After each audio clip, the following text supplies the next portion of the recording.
Bonjour Inès Leonarduzzi, bienvenue. Bonjour, merci. Heureux de vous accueillir. Vous êtes donc la fondatrice, la présidente de cette ONG Digital for the Planet, fondée en 2017. Pourquoi vous l'avez fondée? Qu'est-ce que vous faisiez avant et pourquoi vous l'avez fondée?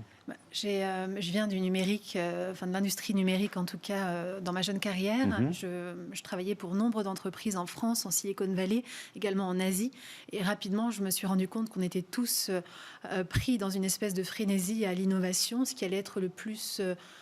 waouh et le plus clinquant, et finalement on passait complètement à côté de ce à quoi le numérique pouvait répondre, comme des enjeux environnementaux, les enjeux sociaux, et aussi du fait que c'était un gouffre énergétique et que personne n'avait l'air de regarder dans cette direction. À part des experts qui en parlaient entre eux finalement, et dans des revues, dans de la littérature très spécialisée, c'était un sujet qui ne débordait pas vers les citoyens ou en tout cas dans les instances politiques. Et j'ai trouvé qu'il manquait quelque chose là, et c'est comme ça que Digital for the Planet est né. Vous identifiez 3 types de pollution numérique, c'est ça? Vous pouvez nous expliquer? Oui, tout à fait. Alors évidemment, j'ai commencé à m'intéresser par la pollution numérique très environnementale, donc atmosphérique.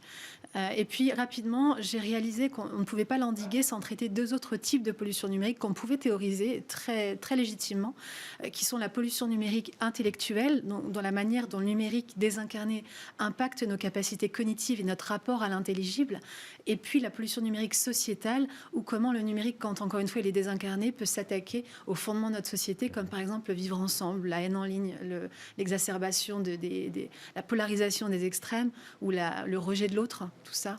Justement, du coup, pour polluer dans le numérique, pour moins polluer dans le numérique, selon vous, il s'agit déjà d'éduquer, c'est ça, le grand public, les entreprises, les enfants? Je crois beaucoup au pouvoir de la connaissance, je crois beaucoup au pouvoir de l'action collective. Pour ça, il faut on parte avec le même niveau d'égalité intellectuelle, qu'on comprenne tous de quoi on parle. Ça a été l'enjeu de ces 4 ans. On a beaucoup fait de terrain, on est allé voir beaucoup de Françaises et de Français dans les régions, mais également à l'étranger. Donc oui, complètement, l'éducation pour moi c'est le fer de lance, et c'est surtout par ça que tout commence. Alors on va voir effectivement quelques chiffres, ce que vous venez de décrire, plus de 3000 personnes formées à l'écologie numérique, une demi-douzaine de gouvernements accompagnés, des propositions de loi dont 2 promulguées. Voilà, vous êtes présents sur plusieurs continents, vous accompagnez des entreprises, vous réalisez des conférences, des ateliers. Les propositions de loi, vous êtes intervenus sur quel point précis, sur quel domaine ? On a eu la chance de pouvoir collaborer sur le projet de loi de l'économie circulaire et la loi anti-gaspillage, notamment. On a pu travailler sur les textes, on a pu aussi apporter notre regard très concret, très terrain.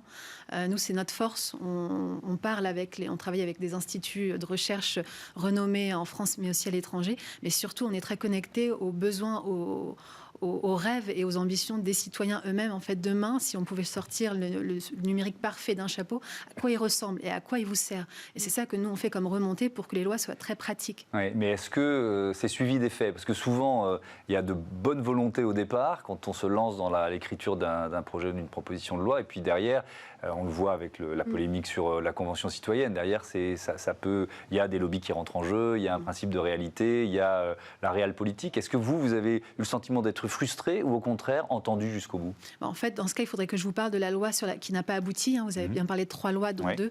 Celle qui n'a pas abouti, c'était une loi pour faire apparaître sur les boîtes d'appareils électroniques que les écrans sont dangereux pour les enfants de moins de 3 ans. Ça a été refusé malgré une quasi-majorité au Sénat.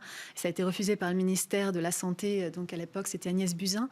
Ça a provoqué beaucoup de colère dans le milieu scientifique parce qu'on avait déclaré qu'il y avait un vrai syndrome d'épée, d'exposition précoce aux écrans chez les enfants. Et donc moi j'avais ressenti beaucoup d'incompréhension. J'avais compris à quel point le lobbying était fort. Ma question a été, mais qui est-ce qu'on cherche à défendre? Donc je me suis prise aussi, moi, pour une lobbyiste en herbe. Et aujourd'hui, c'est aussi une grande part de mon activité, car j'ai compris que c'était aussi là que se jouaient les enjeux législatifs. Justement, en parlant d'enjeux, c'est un enjeu international, on l'a bien compris, la pollution numérique. Oui. Et du coup, vous êtes axé sur l'international, vous êtes implanté notamment en Afrique du Sud, c'est ça? Tout à fait. Et donc pourquoi l'Afrique du Sud en particulier, et quel est un petit peu votre regard sur les différents engagements des pays qui ne sont pas les mêmes sur ces questions? Ce qui est très beau, c'est qu'on se rend compte qu'on est basé en Europe, aux États-Unis, en Afrique. Et je suis allée, je travaille beaucoup avec même l'Europe la plus reculée, en Lettonie par exemple, en Estonie, mais également avec des pays asiatiques. On a tous les mêmes envies pour un numérique plus durable. Donc ça, c'est superbe. On est implanté à Cape Town parce que d'abord, c'est un pays de cœur que j'aime beaucoup. Ensuite, parce que c'est un hub technologique qui aujourd'hui regroupe beaucoup d'intelligence sur ce plan, très porté sur l'environnement. Mais ça me permet surtout d'avoir un endroit où un endroit un peu plateforme pour travailler aussi avec le Ghana, avec sur l'enjeu par exemple des 3E, des déchets d'équipements électriques et électroniques, où on envoie plus de 50 millions de tonnes par an, nous les Européens.